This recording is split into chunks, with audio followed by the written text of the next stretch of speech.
ಸೋಮವಾರ ಬೆಳಿಗ್ಗೆ ಸುಮಾರು 9:30 ಆಗಿದೆ. ಈಗ ಆಲ್ರೆಡಿ ನಾನು ಬ್ರೇಕ್ಫಾಸ್ಟ್ ಏನಿದೆ ಬೆಳಿಗ್ಗೆ ಟಿಫನ್ ಕೆಲಸ ಎಲ್ಲ ಮುಗಿಸಿದ್ದೀನಿ. ಹಸ್ಬೆಂಡಷ್ಟೇ, ನಾನು ಬರೀ ಪಪ್ಪಾಯ ತಿಂತಾ ಇದ್ದೀನಿ. ಹಸ್ಬೆಂಡ್ ಹೇಳ್ತಾಯಿದ್ರು ಬರೀ ಪಪ್ಪಾಯನ ತಿನ್ನಬೇಡ, ಬೇರೆ ಏನಾದರೂ ಮಾಡ್ಕೊಂಡು ತಿನ್ನು, ಬರೀ ಪಪ್ಪಾಯ ಡೈಲಿ ತಿನ್ನಬೇಡ ಅಂತ.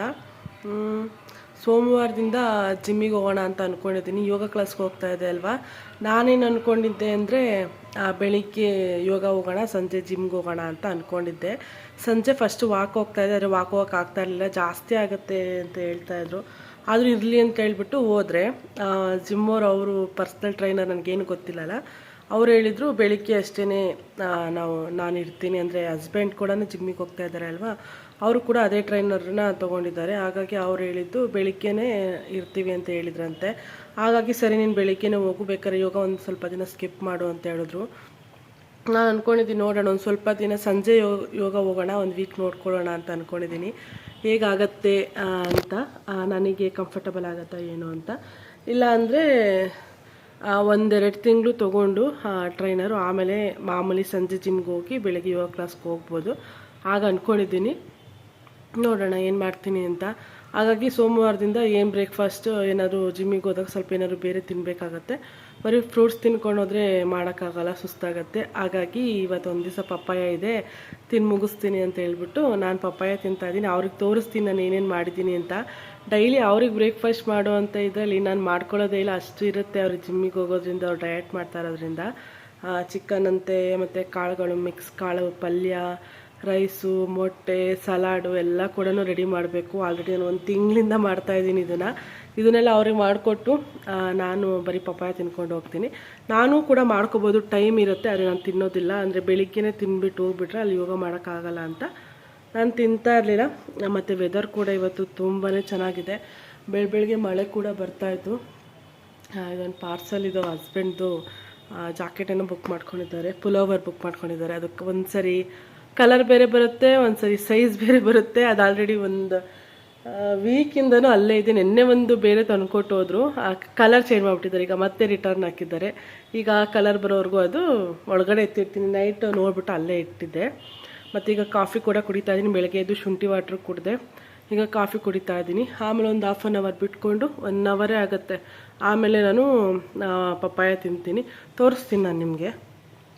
ಹಾಗೆ ತುಂಬ ದಿವಸ ಆಯಿತು ವ್ಲಾಗ್ ಮಾಡಿ ಅಂತ ಹೇಳ್ಬಿಟ್ಟು ವ್ಲಾಗ್ನ ಸ್ಟಾರ್ಟ್ ಮಾಡಿದ್ದು. ಮತ್ತು ಬನ್ನಿ ವ್ಲಾಗ್ನ ಸ್ಟಾರ್ಟ್ ಮಾಡೋಣ.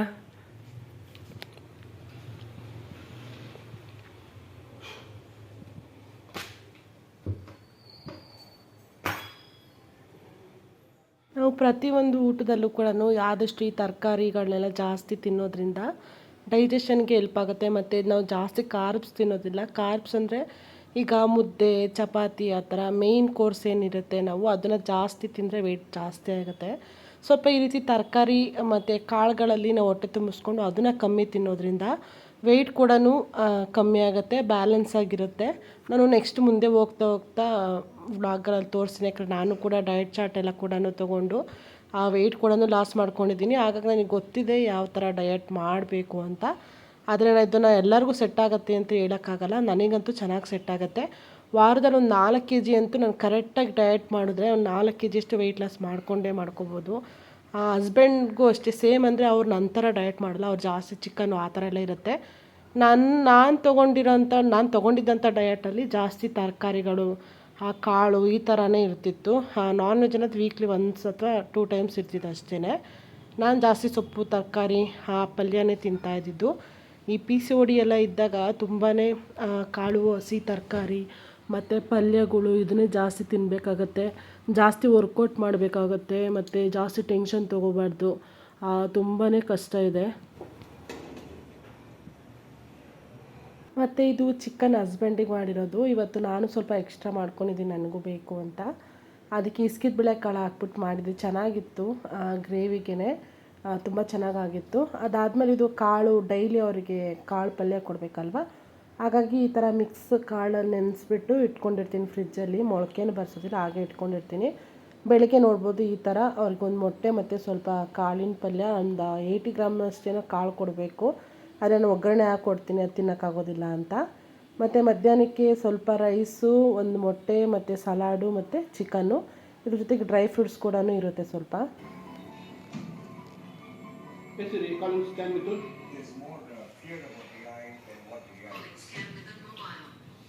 universities will stop teaching. No.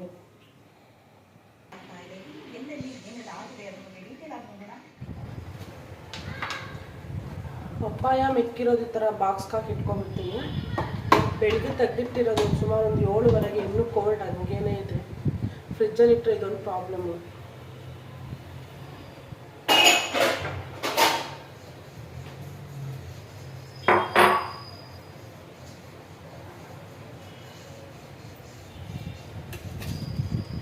ಹೊರಗಡೆ ಬೇರೆ ಮಳೆ ಇಷ್ಟು ಚಳಿ ಇದ್ದರೆ ಈ ಥರ ಕೋಲ್ಡ್ ತಿಂತಾ ಇದ್ರೆ ಒಂಥರ ಹಿಂಸೆ ಅನಿಸುತ್ತೆ. ಹೊರಗಡೆ ಇಟ್ಟರೆ ಎಲ್ಲ ಹಾಳಾಗುತ್ತೆ, ಸೊಳ್ಳೆ ಎಲ್ಲ. ಹಾಗಾಗಿ ನಾನು ಫ್ರಿಜ್ಜಲ್ಲೇ ಇಟ್ಕೊತೀನಿ. ಈ ಮಳೆ ಬರೋದ್ರಿಂದ ಕೆಲಸ ಮಾಡೋದಕ್ಕೆ ಇಂಟ್ರೆಸ್ಟೇ ಇರೋದಿಲ್ಲ. ಕೆಲಸ ಏನೋ ತುಂಬಾ ಇದೆ, ಆದರೆ ಮಾಡೋಕ್ಕೆ ಇಂಟ್ರೆಸ್ಟ್ ಬರೋಲ್ಲ. ಮಳೆ ಇದ್ದರೆ ಆರಾಮಾಗಿರೋಣ, ಏನಾದರೂ ಮಾಡ್ಕೊಂಡು ತಿಂದ್ಕೊಂಡು ಕುತ್ಕೊಳ್ಳೋಣ ಅಂತಲೇ ಅನಿಸುತ್ತೆ. ಡಯಟ್ ಮಾಡಬೇಕಾದ್ರೆ ನಿಜ ಇದು ಒಳ್ಳೆ ಟೈಮ್ ಅಂತೂ ಅಲ್ಲವೇ ಅಲ್ಲ. ಬೇಸಿಗೆನೇ ಪರ್ಫೆಕ್ಟ್ ಡಯಟ್ ಮಾಡಬೇಕು ಅಂದರೆ. ಈ ಟೈಮಲ್ಲಿ ಇದ್ರೆ ಸರಿಯಾಗಿ ವಾಕ್ ಹೋಗೋಕ್ಕಾಗಲ್ಲ, ಸ್ವೆಟ್ ಆಗಲ್ಲ. ಮತ್ತು ನೀರು ಕುಡಿಬೇಕು ಒಂದ್ಸಲ. ಇನ್ನೊಂದು ಹೇಳಬೇಕು ಅಂದರೆ ಈ ಟೈಮಲ್ಲಿ ಮಳೆಗಾಲದಲ್ಲಿ ನೀರು ಕುಡಿಬೇಕು ಅಂತ ಅನಿಸೋದೇ ಇಲ್ಲ. ಹಾಗಾಗಿ ಇದು ಪರ್ಫೆಕ್ಟ್ ಟೈಮ್ ಅಲ್ಲ. ಬೇಸಿಗೆ ಸರಿ ಚೆನ್ನಾಗಿರುತ್ತೆ, ವಾಕ್ ಮಾಡೋದಕ್ಕೆ ಚೆನ್ನಾಗಿರುತ್ತೆ, ಬೇಜಾರಾಗಲ್ಲ. ನೀರು ಕೂಡ ತುಂಬ ಚೆನ್ನಾಗಿ ಕುಡಿಬೋದು. ನಾವು ಊಟ ಆದಮೇಲೆ ಮರ್ತೇ ಹೋಗಿರ್ತೀವಿ, ನಾನು ನೀರೇ ಕುಡ್ದಿರಲ್ಲ, ಆ ಥರ ಆಗಿಬಿಟ್ಟಿರುತ್ತೆ. ಮತ್ತು ಪಪ್ಪಾಯದಲ್ಲಿ ಈ ಥರ ಬೀಜ ಇದ್ದರೆ ನನಗಂತೂ ಸ್ವಲ್ಪನೂ ಇಷ್ಟ ಆಗಲ್ಲ. ಅದು ನೋಡಿದ್ರೆ ಒಂಥರ ಅನಿಸುತ್ತೆ ನನಗೆ. ಇದು ನಾನು ಬಿಗ್ ಬಾಸ್ಕೆಟಲ್ಲಿ ಬುಕ್ ಮಾಡಿದ್ದು. ನಾನೇ ತೊಗೊಂಬಂದ್ರೆ ಈ ಥರ ಉದ್ದಕ್ಕಿರೋ ಪಪ್ಪಾಯ ತರಲ್ಲ. ಬಿಗ್ ಬಾಸ್ಕೆಟಲ್ಲಿ ಬುಕ್ ಮಾಡಿರೋದಕ್ಕೆ ಈ ಥರ ತಂದುಕೊಟ್ಟಿದ್ದಾರೆ. ಇದೊಂದು ಬೌಲ್ ತಿಂದುಬಿಟ್ರೆ ಒಂದು 2 ಅವರು ಸರಿ ಹೋಗುತ್ತೆ. ಆಮೇಲೆ ಹೇಗಿದ್ದರೂ ಚಿಕನ್ ಗ್ರೇವಿ ಮಾಡಿದ್ದೀನಲ್ಲ, ಅದಕ್ಕೆ ಚಪಾತಿ ಮಾಡ್ಕೊತೀನಿ ಮಧ್ಯಾಹ್ನ. ಮೊಟ್ಟೆ ತಿಂತಾಯಿದ್ದೆ ಡೈಲಿ. ಇವತ್ತು ಮೊಟ್ಟೆ ಮರ್ತ್ಬಿಟ್ಟಿದ್ದೀನಿ ಬೇಯಿಸ್ಕೊಳ್ಳೋದು. ನನಗೆ ಹಸ್ಬೆಂಡಿಗೆ ಮಾತ್ರ ಬೇಯಿಸ್ಕೊಟ್ಟೆ. ಮತ್ತೆ ನನಗೆ ಇಂಟ್ರೆಸ್ಟ್ ಇಲ್ಲ ಅದು ಬೇಯಿಸ್ಕೊಂಡು ತಿನ್ನೋಕ್ಕೆ. ಆಲ್ರೆಡಿ 11:15 ಆಗೋಗ್ಬಿಟ್ಟಿತ್ತು. ಸಾರಿ 11:15 ಆಗಿದೆ ಟೈಮು. ಫಸ್ಟ್ ತಿನ್ಕೋತೀನಿ, ತುಂಬಾ ಹಸಿವಾಗ್ತಾಯಿದೆ. ಆಮೇಲೆ ಬೇಕಾದರೆ ಕಿಚನ್ ಕ್ಲೀನ್ ಮಾಡಿಕೊಂಡು ಮಿಕ್ಕಿದ ಕೆಲಸ ಮಾಡ್ಕೋತೀನಿ.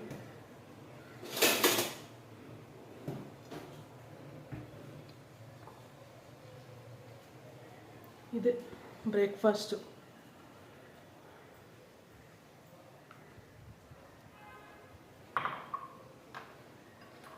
ತುಂಬಾ ಮಳೆ ಆಗ್ತಾಯಿದೆ. ಅಂಕೋಲ ಆ ಸೈಡೆಲ್ಲ ನ್ಯೂಸು ಹಾಕಿದ್ರೆ ಬರೀ ಅದೇ ಬರ್ತಾಯಿದೆ. ಎಷ್ಟೊಂದು ಜನ ಸತ್ರು ಆ ಥರ ಎಲ್ಲ ಕೇಳಿದಾಗ ತುಂಬ ಬೇಜಾರಾಗುತ್ತೆ. ಈ ಟೈಮಲ್ಲಿ ಟ್ರಿಪ್ಪೆಲ್ಲ ಹೋದರೆ ತುಂಬ ಚೆನ್ನಾಗಿರುತ್ತೆ. ಆದರೆ ಈ ಥರ ಇನ್ಸಿಡೆಂಟ್ ನೋಡಿದ್ರೆ ಯಾವುದು ಬೇಡಪ್ಪ, ಮನೇಲಿ ಇರೋಣ ಅಂತ ಅನಿಸುತ್ತೆ.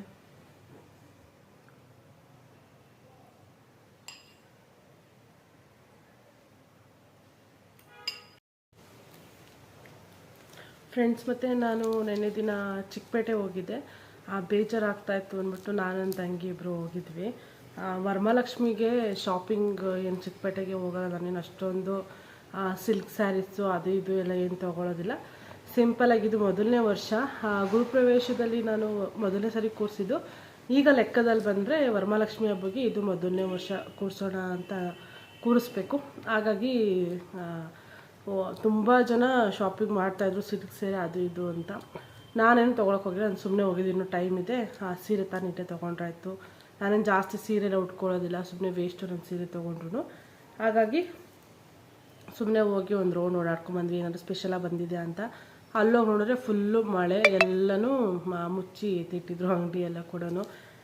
ಬರಬೇಕಾದ್ರೆ ನನಗೆ ಇದೊಂದು ಆಂಟಿ ಸ್ಲಿಪ್ ಮ್ಯಾಟ್ ಇದು 5 ಮೀಟರ್ ಇದೆ, 400 ರುಪೀಸು. ಕಿಚನಲ್ಲಿ ಈಗ ಕ್ಯಾಬಿನೆಟ್ಸ್ ಇದೆಲ್ಲ ಅಲ್ಲೆಲ್ಲ ನೀರು ಬೀಳಬಾರ್ದು ಅಂತೇಳ್ಬಿಟ್ಟು ವುಡ್ಡಲ್ಲಿ ಮಾಡಿಸಿರ್ತೀವಲ್ವ, ಅದನ್ನು ಕೆಳಗಡೆ ಹಾಕೋಕ್ಕೆ ಅಂದ್ಬಿಟ್ಟು ಇದು ರೋಲ್ ತೊಗೊಂಡಿದ್ದು. ನಾನು ಮೀಶೋ ಅಂತೀನಿ, ಡಿಮಾರ್ಟಲ್ಲಿ ತೊಗೊಂಬಂದಿದ್ದೆ. 150 ರುಪೀಸು, 2.5 ಮೀಟರ ಅಥವಾ ಏನೋ ಮರ್ತೋಗ್ಬಿಟ್ಟಿದ್ದೆ.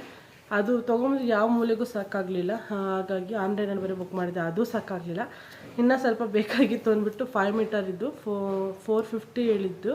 ನಾನು 400 ರೂಪಾಯಿ ಕೊಟ್ಟೆ, 50 ರೂಪಾಯಿ ಕಮ್ಮಿ. ಆನ್ಲೈನಲ್ಲಿ 550 ರೂಪಾಯಿ ಇದೆ ಮೇಡಮ್, ನೋಡಿ ಅಂತ ಇದ್ರು. 450 ರೂಪಾಯಿಗೆ ಕಮ್ಮಿ ಕೊಡೋಲ್ಲ ಅಂತ ನಾನು ಆಮೇಲೆ ಬಾರ್ಗಿನ್ ಮಾಡಿ 400 ರೂಪಾಯಿ ಕೊಡಿ ಅಂತ ಹೇಳ್ಬಿಟ್ಟು ತೊಗೊಂಬಂದೆ. ಆ ಕಲರು ವೈಟ್ ಇತ್ತು, ಮತ್ತು ಇನ್ನೊಂದು ಸಿಲ್ವರ್ ಕಲರ್ ಇತ್ತು, ಮತ್ತು ಇದೊಂದಿತ್ತು ಬ್ರೌನು. ನಾನು ಬ್ರೌನ್ ತೊಗೊಂಡೆ. ಸ್ವಲ್ಪ ಗಲೀಜಾಗೋದು ಕಮ್ಮಿ ಆಗುತ್ತೆ ಅಂತ ಹೇಳ್ಬಿಟ್ಟು ಅಷ್ಟೇ ರೀಸನ್ನು. ಮತ್ತು ಇನ್ನೊಂದು ವೇಲ್, ಇದು ಪ್ಲೈನ್ ಡ್ರೆಸ್, ವೈಟ್ ಡ್ರೆಸ್ ಹಾಕ್ತೀವಲ್ವ ಅಥವಾ ಏನಾದ್ರು ಬ್ಲ್ಯಾಕ್ ಡ್ರೆಸ್ಗೆಲ್ಲ ತುಂಬ ಚೆನ್ನಾಗಿರುತ್ತೆ. ಈಗ ಇದು ನಮ್ಮ ಮಲ್ಲೇಶ್ವರಮಲ್ಲಿ ತೊಗೊಂಡಿದ್ದು, ಆಲೇ ತುಂಬ ದಿನ ಆಯಿತು, ಹಂಗೆ ಇಟ್ಟಿದೆ. ಈಗ ನೋಡಿದ್ನಲ್ವಾ ಹಾಗಾಗಿ ತೋರಿಸ್ತಾ ಇದೀನಿ ನೋಡಿ. ಒಂಥರ ಸ್ಯಾರಿ ಥರ ಇದೆ, ತುಂಬ ಚೆನ್ನಾಗಿದೆ. ಇನ್ನೂ ತುಂಬಾ ಕಲರ್ಸ್ ಇತ್ತು. ಇದು 350 ರುಪೀಸು, ಅದು ನಾನು ಕೊಟ್ಟಿದ್ದು 300. ಇದು ಏನಾದರೂ ವೈಟ್ ಕಲರ್ ಡ್ರೆಸ್ ಮೇಲೆ ಹಾಕಿದ್ರೆ ತುಂಬಾ ಚೆನ್ನಾಗಿ ಕಾಣಿಸುತ್ತೆ. ಇದು ಮಲ್ಲೇಶ್ವರಮಲ್ಲಿದೆ, ನೀವೇನಾದರೂ ಮಲ್ಲೇಶ್ವರಂ ಕಡೆ ಹೋದರೆ ತೊಗೊಳ್ಳಿ, ಬೇಜಾನ್ ಕಡೆ ಇಟ್ಟಿರ್ತಾರೆ.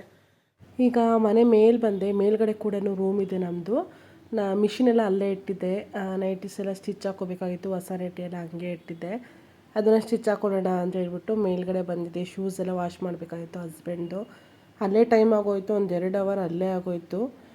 ನಾನು ಒಬ್ಬಳೇ ಇದ್ದಿದ್ದರಿಂದ ಯಾರಾದರೂ ಬಂದ್ರೇನೋ ಅಂತ ಭಯ ಆಗ್ತಾ ಇರುತ್ತೆ, ಡೋರ್ ಆ ಕಡೆ ಇರೋದ್ರಿಂದ.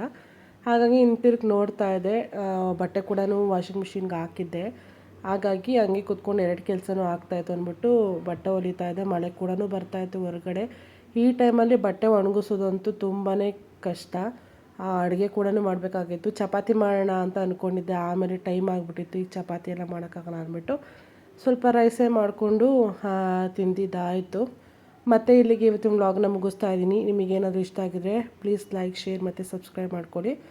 ನೆಕ್ಸ್ಟ್ ತೋರಿಸ್ತೀನಿ ನಾನು ನಿಮಗೆ ಏನೇನು ತಿಂದೆ ಅಂತ ಹೇಳ್ಬಿಟ್ಟು. ಮತ್ತೆ ನನ್ನ ಬ್ಲಾಗಲ್ಲಿ ಸಿಗೋಣ. Thank you.